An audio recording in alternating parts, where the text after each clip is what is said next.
తులారాశి జాతకులకు ఈ వారంలో మధ్య మధ్యలో చికాకులు తప్పవు. కోపం త్వరగా వస్తుంది.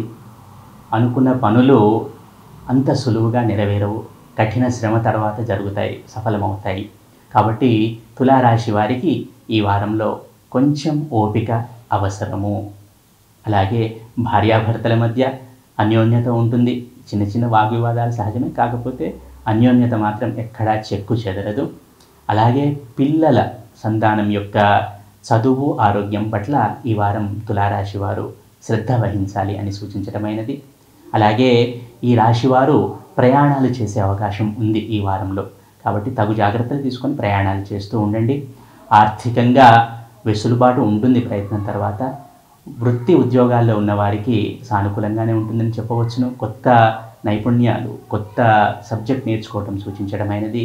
అలాగే వ్యాపారంలో ఉన్న తులారాశి జాతకులు కొంచెం ఆచితూచి అడుగులు వేయాలి. కొంచెం ఇబ్బందులు, సమస్యలు రావచ్చును. కాబట్టి వ్యాపార విషయంలో అన్ని విధాలుగా ఆలోచించిన తర్వాతనే తగు నిర్ణయాలు తీసుకోండి. అలాగే తులారాశి జాతకులకు ఈ వారము లక్ష్మీదేవి ఆరాధన మేలును చేకూరుస్తుంది. అలాగే వైష్ణవ దేవాలయ సందర్శన కూడా వీరికి చక్కటి ప్రయోజనాలను చేకూరుస్తుంది అని చెప్పవచ్చును. ఓవరాల్గా చూసుకుంటే కొంచెం ఎమోషనల్ బ్యాలెన్స్ అనేది ఈ తులారాశి వారికి అవసరం ఈ వారంలో.